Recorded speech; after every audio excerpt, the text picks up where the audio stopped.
Hello, everyone. My name is Dr. Kathryn Garforth from the Right to Read Initiative, and I am very excited today to have Ms. Fran Blackwood join me on the Right to Read Initiative to talk about her journey as a parent advocate. Welcome, Fran. How are you? I'm very well. Thank you for having me today. My pleasure. All right. So as I mentioned, you are a parent advocate. So prior to having children, did you have a background in education? No, I did not. I started out in nursing and learned about the medical model of evidence-based practice in medicine and switched to business admin and marketing and learned about the 5 principles of marketing on how you get a product into the community. And that inspired me once I had children and wrote away, because before the internet, I had 4 children. 2 of them had dyslexia, but the first one I learned when she was in grade 3.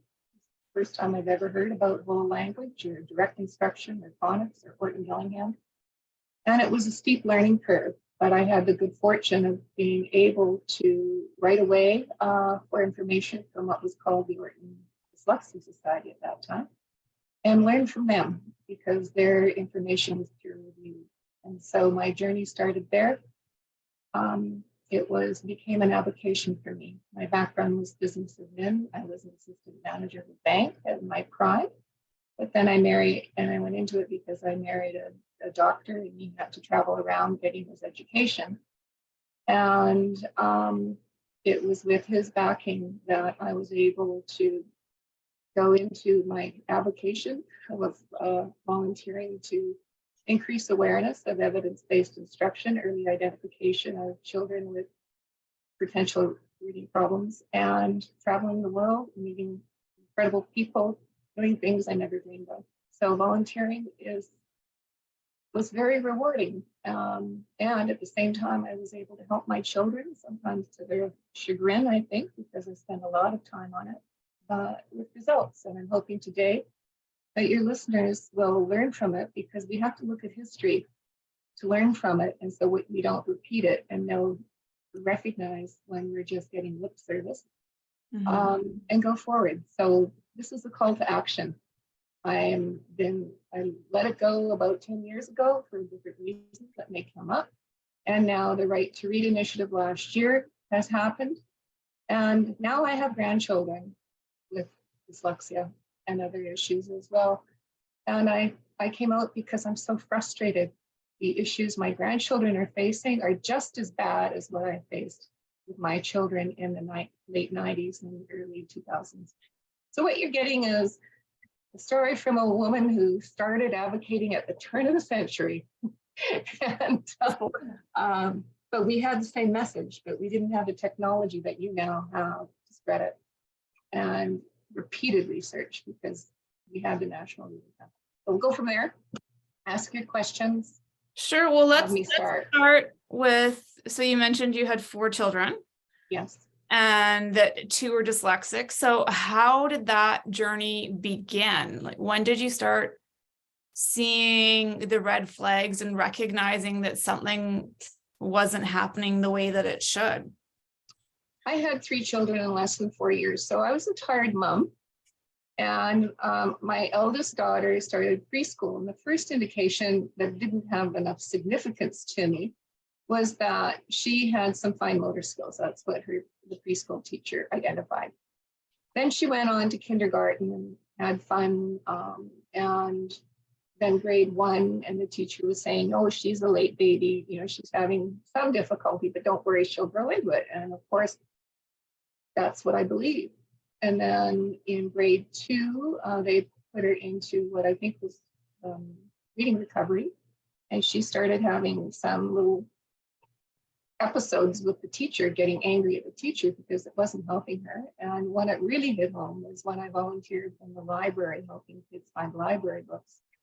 I noticed that my daughter couldn't read what other kids were reading. And so, and again, I was just told, don't worry about it. She's just a late baby. She'll grow into it.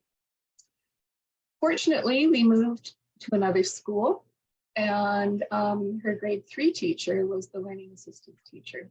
And she invited me in to share that she felt that my daughter had something called dyslexia, a term I'd never heard about. And she explained it to me, and she said, the good thing about it is we have an Orton Gillingham trainer in this area. She just lived 5 blocks away. And Orton Gillingham, which was the original multisensory structured language education approach for kids with dyslexia, in BC, we had a high concentration of them because Dr. Klein and his wife brought them in and did train 2 trainers. One was Lois Lindsay, the one in our neighborhood, and June Green. And my eldest daughter did not want to go because even in grade 3, she said, tutors are for dumb kids. I'm not going to a tutor. I'm not dumb. And we appealed to her mercenary interest, saying that, well, how would you like to go help train teachers how to teach reading, and you'll get paid for it, because they gave the students, I think, a loonie or a toonie each time, but and little gifts. And so she went, and she saw that she improved, and her teacher saw that she improved. And so we were able to convince her to get private one-to-one or even tutoring once a week. And Lois Lindsay said, you know, sometimes it's good to put them together with another child so they're not alone, they're not different, and one inspires the other. So that's the way we got her to go twice a week. And through grade 4, she gained a couple of grade levels, and she also had a psychoeducational assessment. Grade 4 teacher was fabulous. Then and she had some learning assistance in school. Then in grade 5, she got the teacher who was known for being an enrichment teacher. And one day when Kathryn came home with all her work, or she had a stack of work, she'd already had the psychoeducational assessment that said she had difficulty with reading. She couldn't listen and write at the same time. She had a spelling disability, some comprehension issues. She was pretty good at math, but there was probably reading problems. And I had given the grade 5 teacher that psychoed, but here this work came home. She had a stack of time 2-minute madness drills, 5 numbers across, 5 down, and she would never get them finished because she couldn't follow a line. And then she basically got 50% on all of them. And I gave her one of them in equation form. She finished it in a minute and a half. And she had 24 out of 25 questions correct. Her error was 5 times 5 was 52. Then the teacher also marked her down in spelling. Even though she has a diagnosed reading disability, she brought home one science test on the digestive system with 20 fill-in-the-blank questions correct. But she had a score of 8 because of spelling errors. And she had 2 or 3 written so tiny that you could barely read what she'd written, because kids learn if you can't read it, you can't tell it's spelled wrong. Then she was put in spelling bees every Friday as well, even though she was identified as having a spelling disability. So when I approached the teacher, she said, Kathryn could do the work if she tried, and I don't have to change the way I teach. She just has to work a little harder. She's in a class of high achievers. She shouldn't have such high expectations of herself. So I went directly to the principal, got her taken out of spelling, and the following year put her into a school for kids with dyslexia. Within 2 days, she came home and said, Mom, I think I'm going to like school. Can't believe I'm saying this, but I think I'm going to like school. And within 2 months, they were able to tell us that she could do math 2 grade levels ahead of her age because she couldn't read the problems, but she had a gift in math. Grade 6, she flourished. Grade 7, she was in a lead in the school play. She could memorize pages of script for her role. And because they were transition planning, they said, you need another psycho ed. So we have the same PhD and a master's of education for speech and language. Do the assessment. We came into our living room just before Christmas and said, congratulations to my daughter. You are no longer dyslexic. You can go back to the public school system to be with all your friends. You don't have to go to a special school anymore. You just have some difficulty reading, but you can now. And you're really good at math, but everybody has strengths and weaknesses. So you can go back to the regular school systems. Well, what they didn't know, what I didn't know, was those friends back in grade 5 used to kick her and call her diseased because a friend had done a school project with my daughter, and they had had a little blow up because my daughter hadn't got too much writing done from the book she had, and her friend wanted it. So my daughter went up to her room, calmed down, and I explained to her friend that my daughter had something called dyslexia. And so she used to talk to her peer group saying, you shouldn't be so mean. My daughter had a disease called dyslexia. So that's why some of the kids started kicking, calling her disease, and not wanting to sit beside her. And back then, her teacher used to give her easy words in the spelling bees when you called her stupid and a waste of time to teach. And the same teacher used to put her in class work up on the hallway and in the school library with multiple words spelled wrong. And it was totally demoralizing. So as a result, my happy daughter in grade 7, through Christmas, started to worry and fall into despair because she didn't want to go back to school, and she worked so hard and would get dropped. And so because of it, it was a difficult time for my daughter and the family. We put her into a high school that specialized in teaching children with dyslexia. So the first one was Kenneth Gordon School, and the second one was Fraser. And so she went there, and that would have been about the same time her youngest sister was starting kindergarten. And so she was just starting to learn about literacy at that point. And by the time my eldest daughter was in grade 10, she was sick of Wharton Gillingham because both the schools had 1 hour of Wharton Gillingham tutoring a day. I think she could have taught it. She knew so much about it. So it was recommended that maybe we send her to another school. And at that time, my daughter had started horseback riding. So we decided to put her in a girls' private school with horses.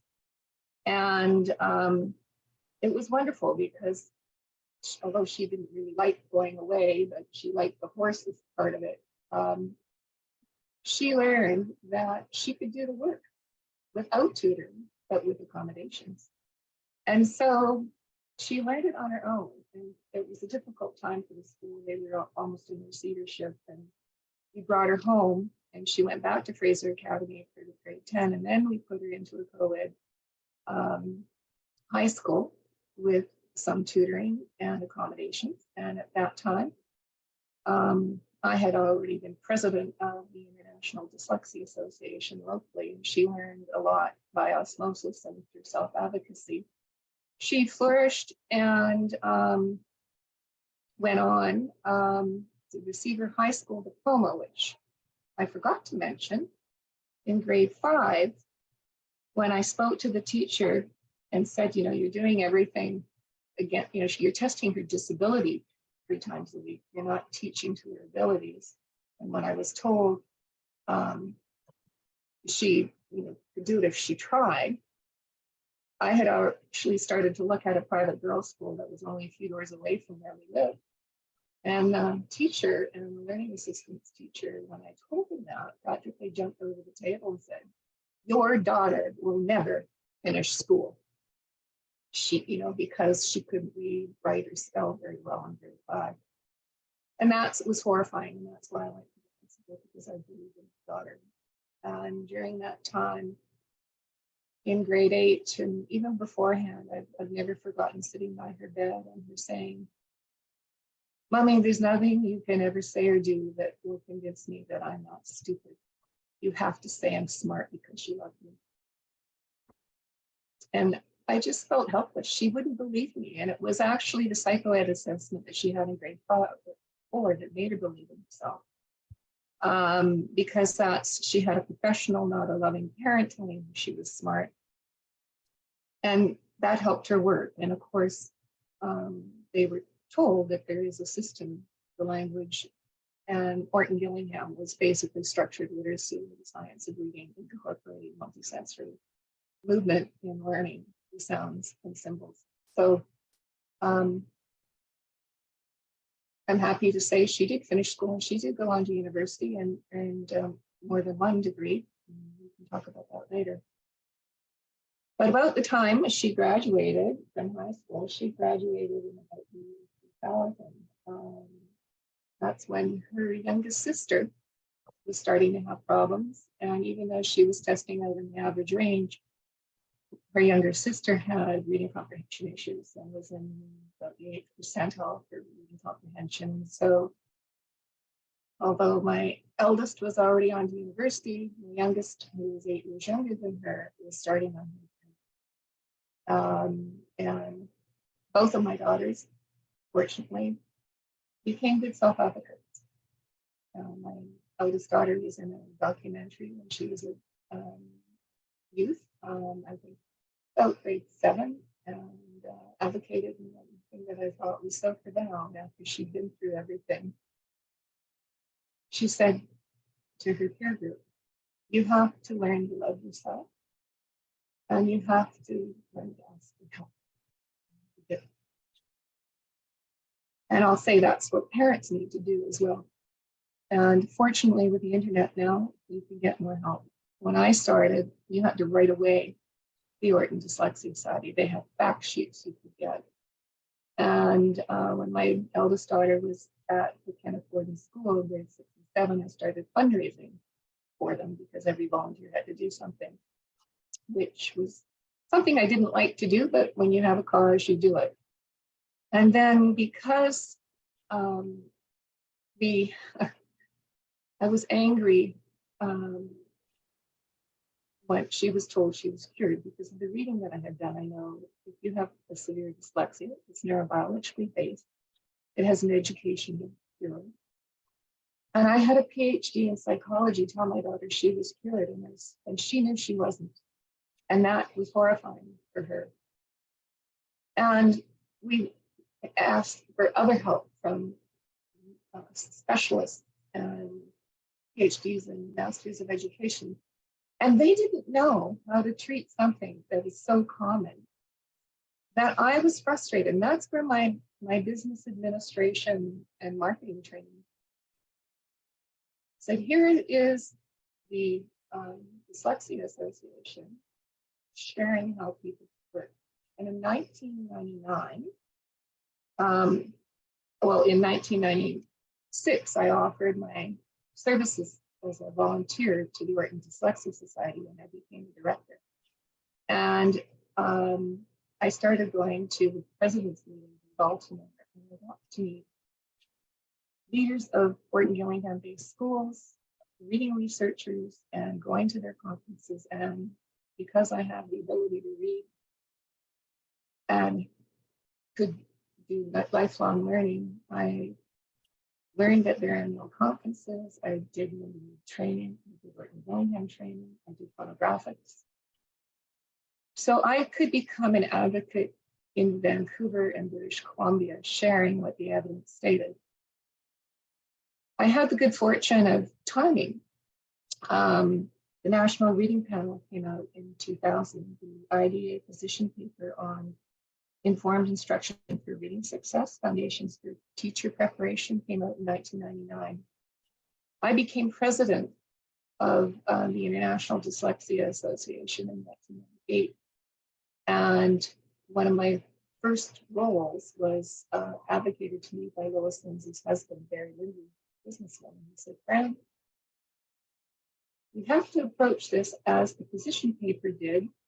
The position paper from IDA focused on literacy instruction for all, with the hopes that if we teach all kids how to read with evidence-based instruction and that with properly trained teachers, we will have more of the special education funding to help kids with severe dyslexia.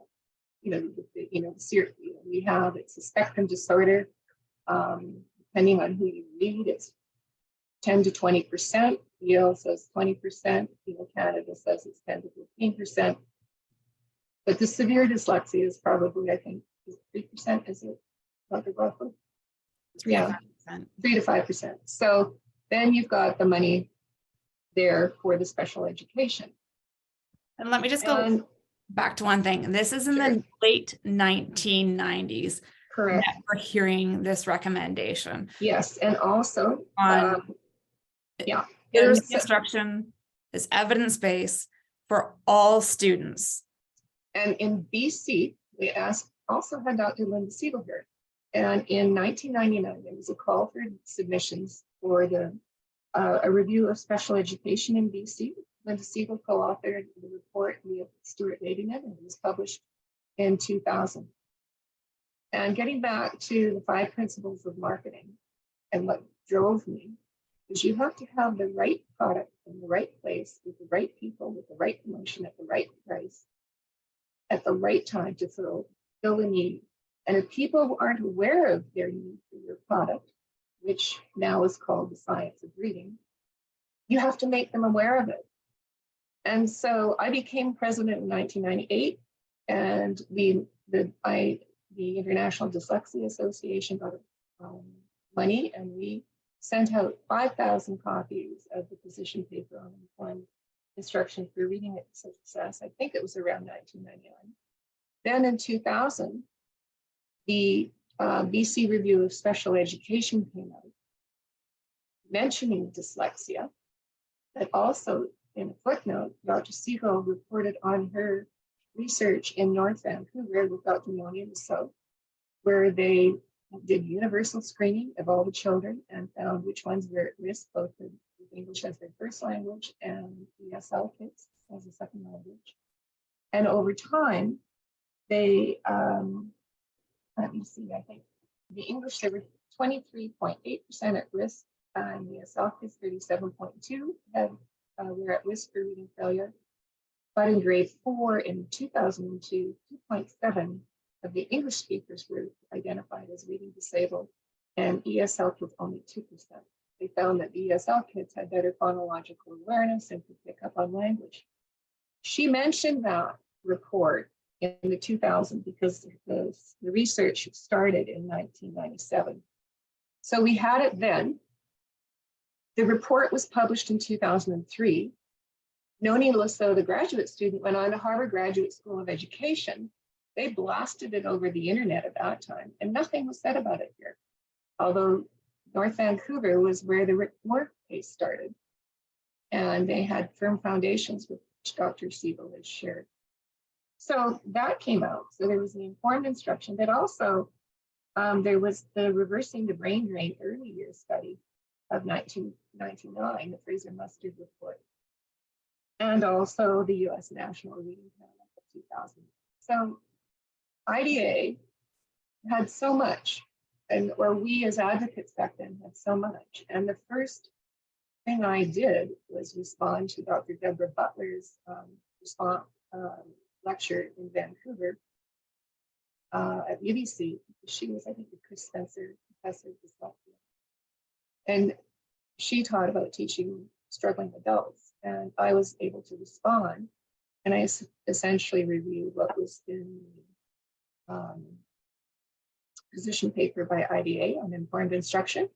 And that's with the Dean of Education there. It was Nancy Sheehan. And UBC at the time was definitely whole language. And I don't think some of the people there were too happy about it, that I mentioned it at UBC to the professors at that point.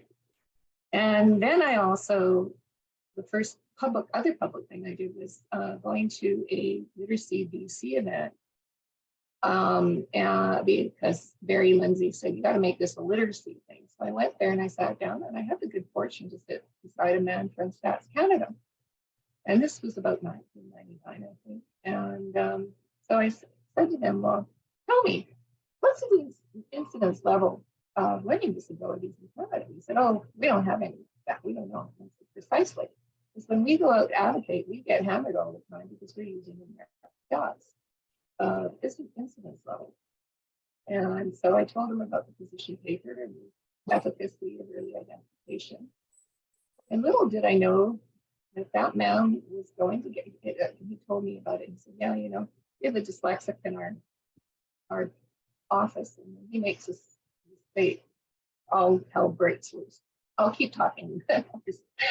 Griffith has to leave. And it turned out he was presenting the Figures Family International Adult Literacy Survey for adults. And he started his talk off saying he was one of those kids who needed early intervention and direct instruction.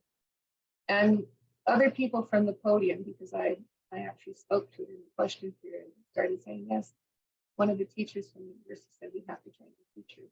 And from there, we started doing things with Literacy BC. And because we found someone in that who had an appreciation of dyslexia. And we started helping Literacy BC during their conferences. And Literacy BC is an organization that helps with family literacy, so early childhood, adults, and adults. And so the whole approach then was, if you have an English speaker who is an adult who can't read, it might have something to do with possible learning disabilities. And so we were able to get some instruction of that. And also, it was before the Olympics, and there was a presentation. And if you're listening from Vancouver, we have a downtown east side issue with people on the streets. Back then, we had a similar problem. And so we had people from the Board of Education, the Board of Trade, the lawyers, and police chief. And I said, well, you know, there are no written exams or job interview applications on the street. I think you'll find a lot of people on the street can't read. And at another event, anecdotally, a man who was with the Vancouver Drug Users Association said, yeah, most of the guys in our group can't read. So the police chief started coming to literacy events. We had the cleaners start coming to literacy, family literacy events. And librarians learned more about reading, because librarians felt that if you surround a child with beautiful literature, they learn to read. But we had Paul Rivington of Lindy Bell talk to them and say, no, there is an issue. There's direct instruction. He would explain the research. And it's interesting, at that time, we had a position paper, and we had about every seat at family literacy. The Dean of Education was different at that time. It was Dr. Tierney. And he was the co-sponsor, as was IDA, who put the papers out. He wasn't very happy about it. And so he addressed it from the podium saying, this is American research. This is Canada. And currently, I've had other people say it's American. Well, I'm sorry, we're talking about the English language and the scientific method. And we're talking about peer-reviewed, evidence-based knowledge. And that's what the National Reading Plan was. And back then, we had to use in-person conferences and direct mail. And so we had Ed Kamanui and Deb Simmons come up, and we actually, because we had consistent messaging, Knowledge Network was at a lot of Literacy BC events. And I approached them about doing the webcast, because back in 2002, we might have had video conferencing. So they take Ed Kamanui and Deb Simmons working on talking about the science behind reading and how teaching reading is rocket science, and how English is a predictable language, like the Fraser River, with many tributaries, French, English, German, Latin, and Greek. But it is predictable. And they introduced dibbles on this webcast. And then the next year, we had Louisa Moat speaking on teacher preparation. And her topic was the language in and then vocabulary. And we also had some vignettes talking about success in literacy with Knowledge Network. So we did what we could, but at the same time, we only had about 250 people at our conferences. I'm not sure what you get with your video conferencing here, but those were expensive to put in, and we had to fly in everybody. With the International Dyslexia Association, we had other people up. We also, at the time in 2005, I believe it was, there was a select standing committee on education where they went around the province getting input about adult literacy. And we brought Frank Wood up, or at least we got Dr. Frank Wood, who developed the predictive assessment of reading.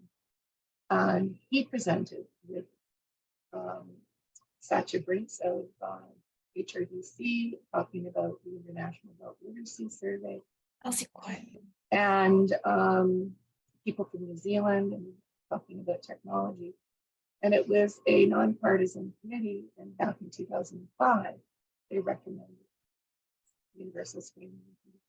And that was one thing that all agreed on. It's never happened. Yeah, so this is when your daughters are in the thick of it. Yes. And you are advocating for things that we have repeatedly seen, looking at the research, talking about the BC Ed Review in 1999, the release of the National Reading Panel in 2000. Then we have reports from Australia and the United Kingdom sending these same messages on a systematic, explicit approach to the language instruction for reading and spelling and comprehension, so that all students have the best opportunity to learn how to read the first time they are taught.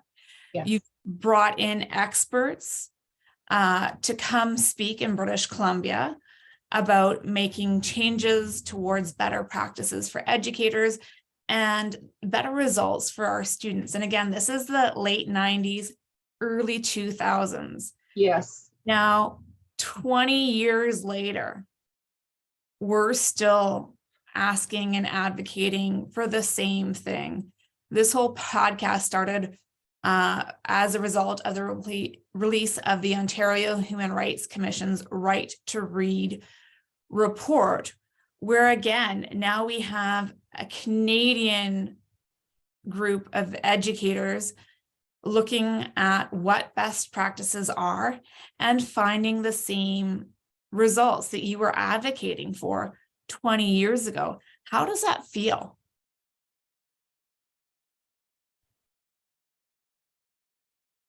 I have mixed emotions. I'm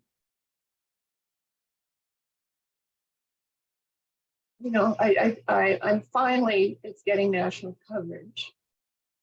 I am thrilled. Dr. Siegel has to be credited. She was been part of so much of this. And what I didn't mention is that Knowledge Network also asked me to help produce a documentary called Deciphering Dyslexia, which also reviewed the study, and a national reading panel and everything. This right to read, I was thrilled because of the internet, but the message, it was like the shot that was heard around the world. Everybody does it, wants it. But it's a call to action, and we have a difficulty in Canada in that education is a provincial issue. Our federal elected officials and bureaucrats can't speak to K-12 education. They can't speak to health. And that's why part of the right to read was universal screening. And if we can look at it and ask people to speak about it at a national level, it's great. But what I find right now, because education is a national issue, we used to have the Learning Disabilities Association of Canada back when I was volunteering. It basically doesn't exist anymore. And now the provincial chapters are renaming themselves. And some are going more towards probably the autism spectrum. Some are doing some other things. In BC, we used to have the International Dyslexia Association, but it folded a number of years ago. We don't have a nonprofit that can speak to these issues. We have to, that's why I applaud you with what you've done with the Right to Read initiative and the teachers who are coming on board and calling for it. I have spoken, and you said, well, how do I react?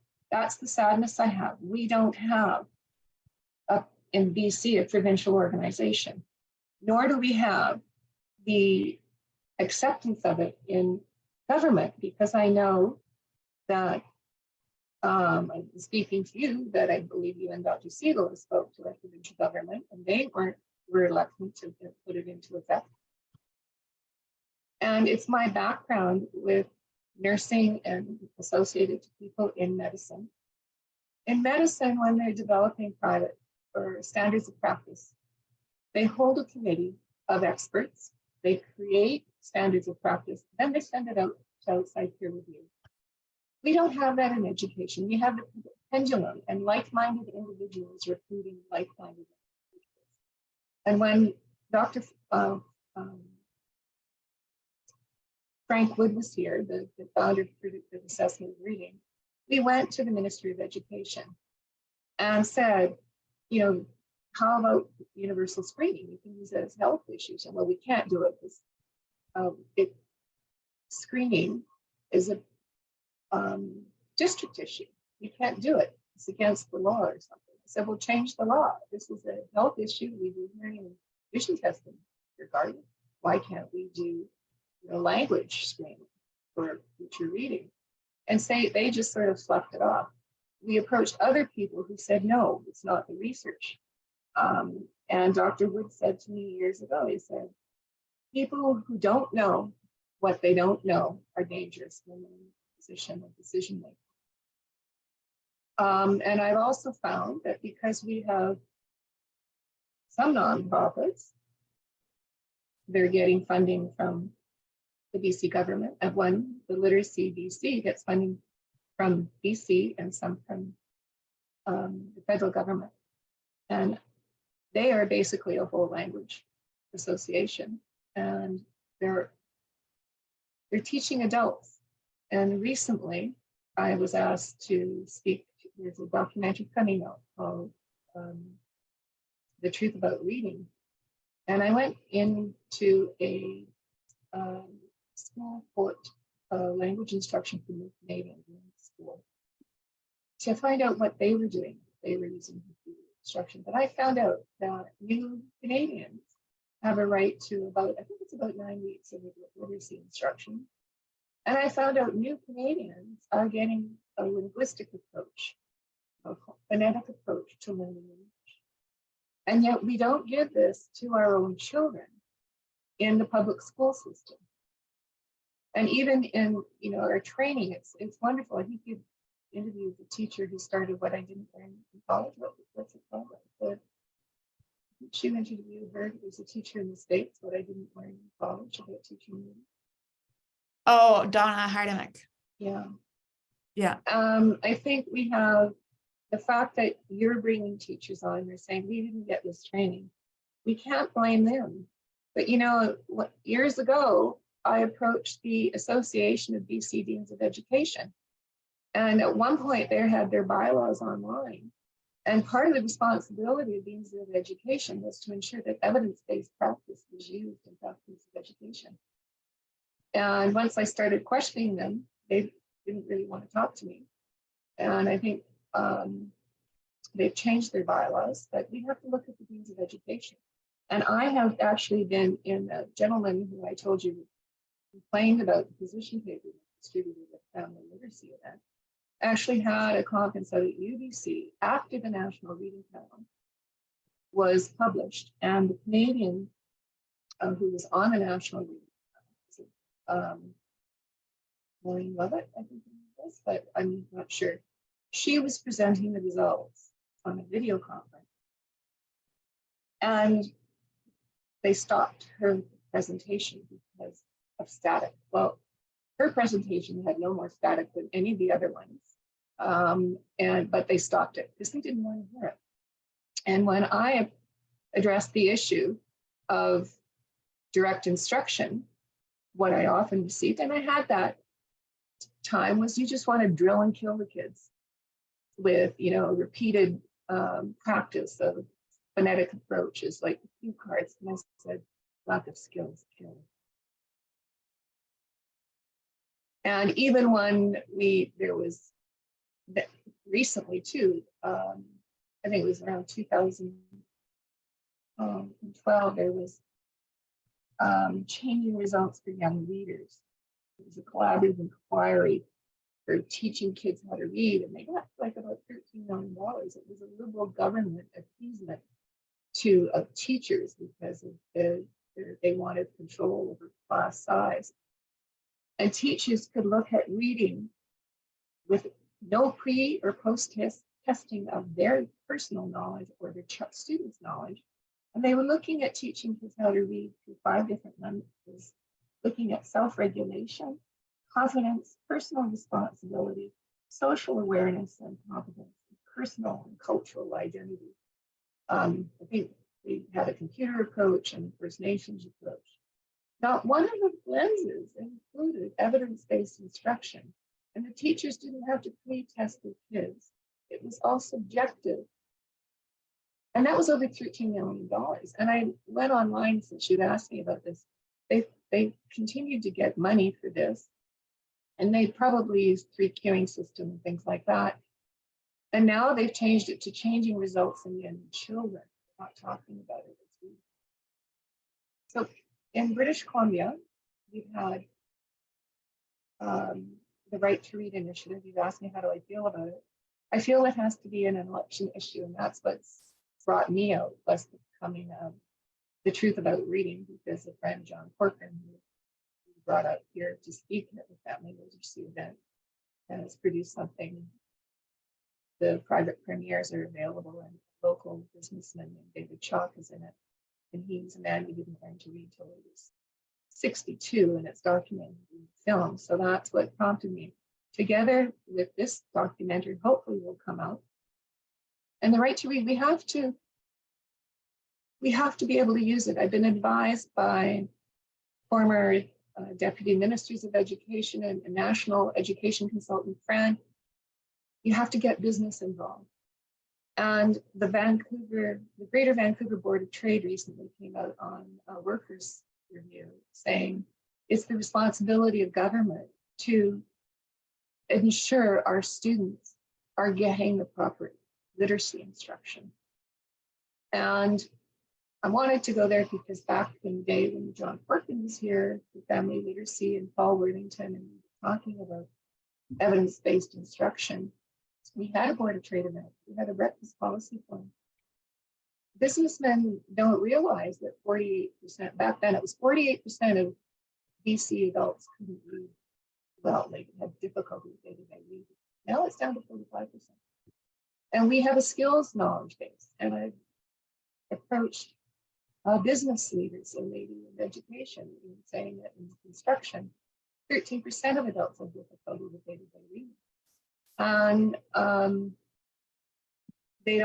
it may not really affect them every day if they're already on the job, but it's huge. If we increase our literacy levels by 1%, our GDP will go up by billions of dollars. Mm-hmm. And where is the responsibility? And I think part of it is it's an invisible disability.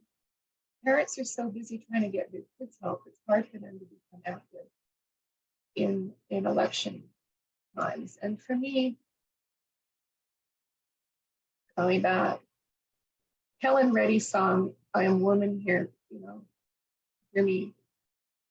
What is it? I am woman, hear me strong. In numbers too big to ignore. I've always thought we are LD, hear us, in numbers too big to ignore. That's what we need to come and say. All of this is applicable in British Columbia. Don't just have another Rick Moore human rights case. So we have to put a whole family through 12 years of legal battles to get a decision that we know is right. This is like, I used to feel like basically we get our psychoeducational assessment if we can get it. Right now, only 2 children per year per school can get a full psycho ed. In the US, when I was going down, because when I was president of the Dyslexia Association in the States, they have to get it within 60 days. some of the kids never get it. And then only the best, or not the best, but only the families who have resources or mortgage their home can get that. And tutoring, which I think it was about $60 an hour when my kids needed it. Now I'm not sure how much tutoring costs per hour, but $100 an hour, I think. About $95 an hour is what I think my grandkids are getting. This is not right, because we know, and we knew when I was doing it, when Dr. Frank Wood and Dr. Siegel was doing their work, that we can predict with over 90% accuracy in kindergarten, February of kindergarten, whether or not a child will have future problems with reading. And with cumulative direct instruction, small group instruction, you've got Nancy Young's ladder of reading, but before that, Ed Cameron and Deb Simmons had it in circles, where how many kids we can get with classroom instruction and small group. But we should get 95% of our kids reading by the end of grade 3. Dr. Siegel and Noni Lasso got 98.5% of the kids reading. And they were there was over 20 different languages in the community. They had low SES, high SES. It doesn't matter on their postal code. And one time I was on the podium with the Minister of Education and the Dean of Education from Simon Fraser University. And he was quoted in the paper saying, I can tell you how well a child can be based on their postal code. I'm sorry, but you've got Title I schools in the US with kids getting free and reduced lunches with 95% in market learning, because they have the school leadership. You need to have the district leadership, as they did in North Vancouver when the Siegel did her study. The superintendent wanted to do it. We have it videoed with the teacher said, you want us to teach 95% of our kids? We can't do that. But through leadership, they worked as a team and they got it. And it kind of fell apart later. I know they use more computers, but again, it's the leadership, and it's an equity issue, as it has come out with the right to read. But we haven't. We still have people in our ministries of education that are probably whole language. They don't want to accept it. They don't want to admit that they've been wrong, or if they haven't known it. And that's what we found even 20 years ago when we were advocating for this. We didn't have people in the faculty of education who could teach it. And one time I spoke to Alan Rock, who was Minister of Health, and he was speaking to preschool teachers, early childhood educators. And I got him when he was leaving. I said, we have to find a way to make this a health issue and find face-saving ways to do this. And I know the Prime Minister has an understanding of this issue. That point in his spreadsheet. And he said, you've made a profound impact on me this day. And he switched from health to industry. And he started to focus on literacy and learning disabilities for getting grants for adults. We have to find a way around it. And we have to learn from it. And we can't take I recently approached the literacy organization about co-sponsoring a documentary that talks about the science of reading, which is the truth about reading. And their response was that it's hard to generalize what they're talking about in Canada. And I said, well, let me know if you change your mind. But this is coming. You should know. We've got the National Reading Panel, and we have the science of reading. And everything they advocate is applicable to adults. And this is what we have to talk about. We have a skill problem in Canada. We have a literacy issue. We have people on the street who cannot read. And as I was told, your child will never finish school because, they felt it was child's problem, not the parent, the teacher's problem. And so thank you for what you're doing and what Dyslexia Canada is doing. Fortunately, Dyslexia Canada doesn't have a provincial chapter. That's my issue is if we want to go ahead, we need to create a nonprofit or at least a group of people. And there's so many people in the industry who are leaders who have dyslexia in their family who can fund this out of their pocket. I think if we can have a call to action and say, we need to make this an election issue, even though there's very little in our provincial budget that can deal with this. But Frank Stronach in today's National Post newspaper called on Canadians to come together to address problems. He didn't mention literacy, but literacy is an issue for our workforce. And this is what I call you to do with the Right to Read initiative. Bring on their teachers who are saying, we're not getting this training. We want to get it. And parents, somehow through this medium, to somehow have a petition saying, we have this problem, we need to do it, and the teachers, and let them identify themselves and then go forward. And it's John Corcoran at the end of this documentary, that which I've been able to be screened. One of his calls is, we can't do this with volunteers. This has to come from the leadership. In the K-12 sector, we have to prevent reading disabilities, because I remember one time when I went to a conference, just teach my children how to read and let me deal with the other issues when it comes to reading comprehension. Every child should be able to learn to read, even if they've got severe dyslexia. They may not learn to read fast, but they can learn to read. And the good fortune my daughters had is they learned how to read. And my eldest was able to go to university, but didn't call on her having English 100 in the first year. And she had been exempt from doing second language in high school because of severe dyslexia.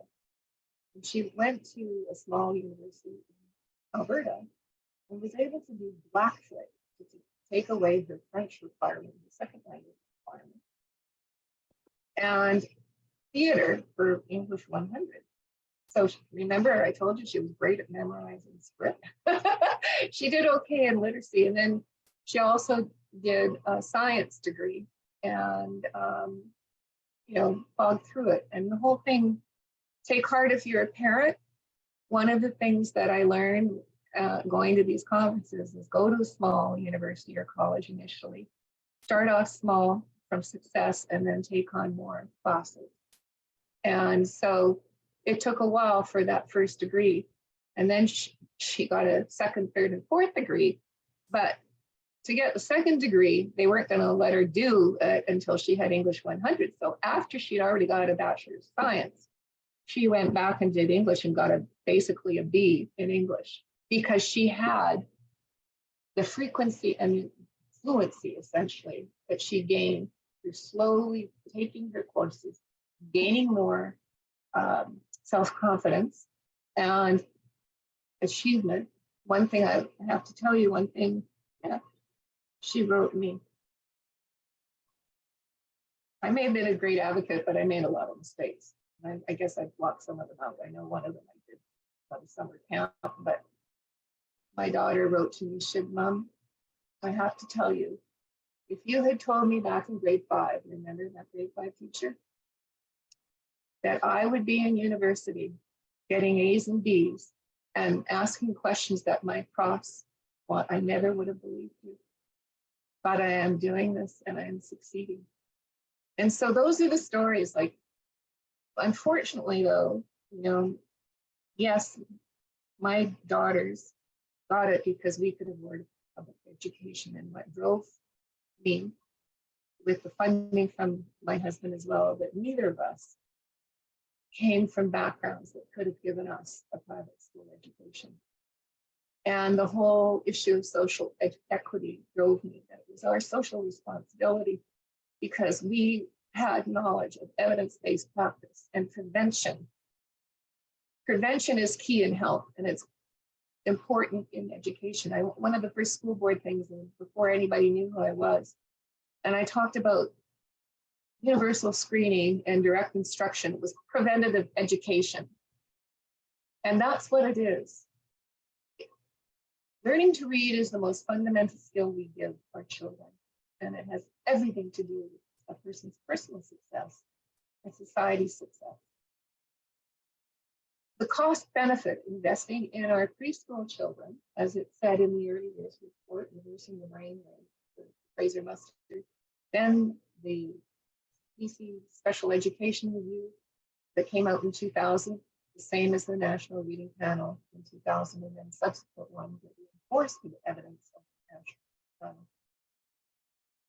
We have to hold our politicians to it. And there was a book by Peggy McCardle, who used to be head of the National Institutes of Child Health and Human Development. She wrote it with Anita Chagra.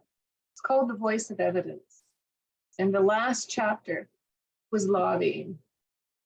And that it is the responsibility of our elected officials and bureaucrats to look to evidence-based and standards of practice. And that we as parents and business people who want higher levels of literacy and better skills, that we have to work together and lobby all our provincial parties and not accept that we have to go to the media. And my goodness, you know, our newspapers have lower readership. This should be something they should take on. And even Knowledge Network did. Knowledge Network came to us, came to me to help them produce a documentary on dyslexia for half an hour. And I said, can't be a half an hour, it has to be an hour, which I didn't know at the time. I was doubling my fundraising goal to help them. And it went on to be focusing on the North Vancouver study and for families learning, having to get help or not help, learning to read. And it received 2 international medical media awards. And it went around the world and it was translated into French. But I know it saved people's lives. And what it did was explain how dyslexia is not biologically based, but that every child can learn how to read with the proper instruction. And Dr. Siebel's work is that the evidence for trying to show somebody, you don't need a full psychoeducational assessment to help a child learn to read. And even high functioning, I'm sorry, I don't know the term, I'm using the correct term now, developmentally disabled, can learn to read with the proper instruction. Yes. Well, thank you so much for joining me, Fran. I really enjoyed our conversation so far, and I look forward to our conversation in a few days. And for those of you who are key in listening and know a little bit of my backstory, Fran is actually my mother. And I'm very proud of the work that she's done, and it's led me to do the work that I do and the passion. So thank you so much for sharing your journey. And I look forward to our next conversation where we can go a little bit deeper about some of the things that you've brought or tried to bring to the spotlight to instill change, 20 years ago, 15, 20 years ago, and we're still not seeing those changes. And it's not because the higher ups haven't been aware. Thank you. I'll look forward to Thursday.